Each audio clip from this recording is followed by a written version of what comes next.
Howdy folks, Daniel Rubino here with the Nokia Lumia 620 for our review. And although we did this device, we did a pretty good unboxing a few weeks ago. Just to refresh you guys on this device, I've been using it now for the last few weeks, and it is actually one of my favorite phones, even though it is a low-cost device. It is pretty good. For $300, I think this is one of the nicest looking phones that Nokia has done. It does sport a 1 GHz CPU, dual core, which is interesting. Of course, it has Windows Phone 8 Portico, the latest version of the OS that's out there. It does have NFC. It has a front-facing camera. Of course, it has a 5 megapixel rear shooter, which actually does very well in bright lights. Not so great in low light as you would expect, but for daylight, really good. The color balance is one of the best I've seen. Of course, you got your headphone jack on top, micro USB on the bottom with your microphone. You also do get your volume buttons here and power. And you'll notice it's actually the same type of keys as the Nokia Lumia 920. They're using that ceramic now. Same thing with around the camera.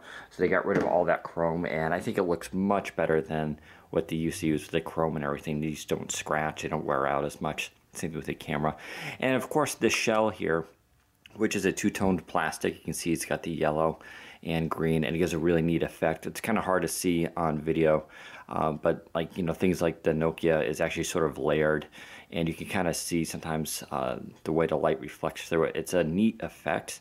Some people will call this a Fisher-Price phone due to the somewhat toy like nature of it, but I should remind you, it does come in black and white, so for your phone traditionalists out there, you can make it look like just a normal, respectable phone. I happen to like green. I think it looks awesome. This phone is just really catchy. If you're curious about the speed of it, with being it only a 1 GHz dual-core CPU, it is slower than obviously a 1.5 gigahertz. There's no argument there. The question is it significantly slower?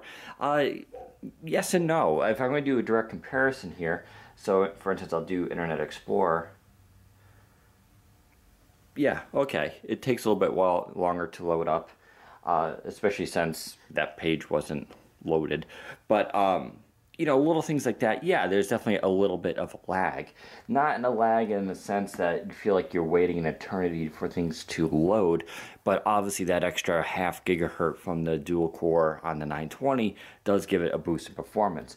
But you don't use phones like that, at least I don't. I use phones independently of other phones, and when you start using it on a normal basis, no, everything kind of loads just fine. And it feels like a normal phone in many ways. In fact, it sort of feels a lot like how a Windows Phone 7 device feels.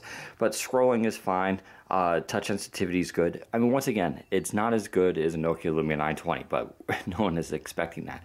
It is very good, though, for the quality of the phone it is. I do have a Nokia Lumia 610, the previous one, and this is just night and day between the quality in terms of updated features. You do get, like I said, NFC on board with this, Wi-Fi, front-facing camera, Bluetooth. I mean, this has everything in there for less than $300.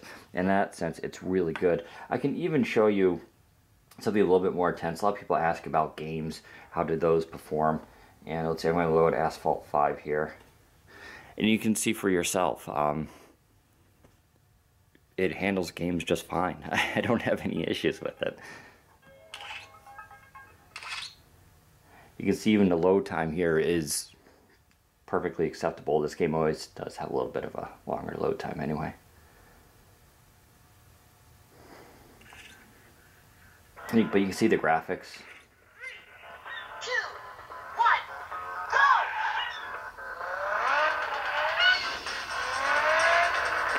So hopefully you guys can see that there's just like no lag with this whatsoever. It doesn't stutter or anything. It handles racing games just fine. Although I'm going to probably do terrible on this. But you kind of get the idea there. It is just, you know, I'll even zoom in. There's like no difference here with graphics and as far as how it performs. It's totally fine. So like I said, it's a little bit slower than previous 1.5 gigahertz phones, but other than that, it's totally fine.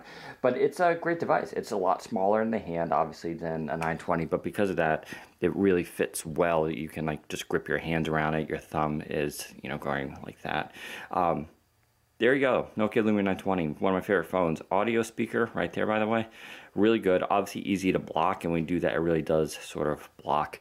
But it's actually pretty good for audio. It's not perfect, it's a little tinny, but it's loud and clear, and that's actually probably more important than necessarily having, you know, a dual stereo system or something like that on your phone. So there you go, Nokia Lumia 620. Head to Windows Phone Central for our full review. Check it out. Great little device though from Nokia, and you know, keep it in mind as a gift for someone. Might be a good idea. Take care, everybody.